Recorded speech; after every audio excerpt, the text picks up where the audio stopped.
I'm sure that by now most people have watched both My Hero Academia movies, but if you still haven't, then be ready for spoilers.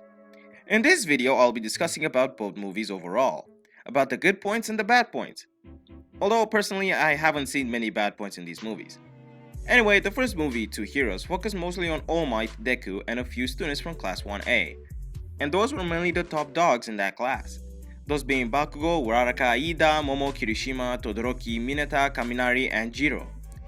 The rest of their class wasn't present, whereas Heroes Rising had everyone in it, including Hawks, who was introduced in Season 4, as well as some League of Villains members, including Shigaraki Tomura himself. When it comes to the number of characters, Heroes Rising had much more than two heroes, but Two Heroes introduced us to two new characters, those being All Might's first sidekick, David Shield, and his daughter, Melissa. The first movie focused more on All Might and Deku. The movie gave us something that I'm sure all My Hero fans thought of at least once since they started watching the anime, and that was the master-student duo battle. Personally, since the moment that All Might gave One for All to Deku, I've been dreaming to see that matchup, and Two Heroes delivered. We also got to see some other fan favorites in action as well, but to be perfectly honest, I didn't expect to see All Might join the fight. I for one was expecting to see Bakugo, Deku, and Todoroki team up against the villain, but there was no way All Might will allow his students to face that villain alone. The story was also beautifully written. Even though the movie was not canon, we also got to see and hear more about All Might's relationship with David Shield and with Melissa. And just like how Dave supported All Might in his younger days with gears and stuff, Melissa supported Deku and gave him the full gauntlet that was meant for All Might, which I would like to believe that it would kind of foreshadow some sort of relationship that Deku and Melissa will have in the future, just like what All Might and Dave had. As for the villain, it felt like I was watching a sorry excuse of All for One, which is what he actually was. Dave wanted to retrieve a device he created that would amplify one's quirk. He made it especially for All Might, but unfortunately the device was confiscated, so Dave contacted some fake villains in order to come and stage an attack and keep everyone else distracted, which in turn would allow him to steal the device. Unfortunately, those villains played him. They were working with All for One from the very beginning. Now, putting the villain aside, if I were to talk about the animation, it's clearly not the best one out there. There were a few moments that kind of reminded me of Season 3 of the 7 Deadly Sins. But a huge plus would go to Deku's efforts and of course the last battle. To this day, whenever I watch that last fight, I still get chills. It wasn't the best battle in anime, but I still consider it a very amazing fight. And that was mainly because of the fact that it was All Might and Deku fighting side by side. As for Heroes Rising, there were a ton of improvements, mainly in the animation department. The animation of this movie was on point.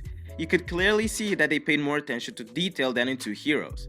What's more, when it came to emotional impact, personally Heroes Rising had much more impact than Two Heroes. For one thing, you had all the students from Class 1A sent to this island where they were supposed to be substitute heroes until actual heroes would come and take over. Now, the main reason why they were sent there was because there was no villain activity on the island, so they were always stuck doing odd jobs and helping out the citizens in any way they could. But things weren't about to go as planned, because a certain villain with a pretty huge dream decided to All for One himself and get a few extra quirks. But he needed one quirk that could actually heal his cells, because his body couldn't survive with all those quirks in it. And so, the one quirk he needed was with a young boy who lived on that island. Now, one thing I really love about this movie is that the fight against Nine and his men started quite early. Of course, Deku fought against Nine with the help of Bakugo. Unfortunately, he was too strong for them. But thanks to Nine's body not being so strong and healthy, the 1A students managed to run away with the citizens of the island to a shelter. That's where they made a plan to take out the villains. Now, from this very point forward, the final battle took place. Every single moment of this huge battle gave me chills and filled me with emotions. Over here you had these kids who desperately tried to stop the villains from getting to the kid and the citizens so much that they went past their quirk's limits and also put their lives on the line. It was truly an emotional ride. What made the battle even more amazing was the fact that the last people standing that could face Nine were Deku and Bakugo, because everyone else was already down. Even with the two of them at full power, they couldn't take Nine down until Deku decided to do something very risky. He decided to pass One for All to Bakugo so that for that fight, they might be able to take down Nine. Once that happened, personally I witnessed one of the best fights I've ever seen, and the OST just made everything better. Honestly, I still cry whenever I watch that amazing battle. But it wasn't just their fight. Seeing each and every one of those students give their all and fight even with the risk of dying is one crucial factor that made me place this movie above Two Heroes. Honestly, I can't think of much to say against this movie, except for one little thing.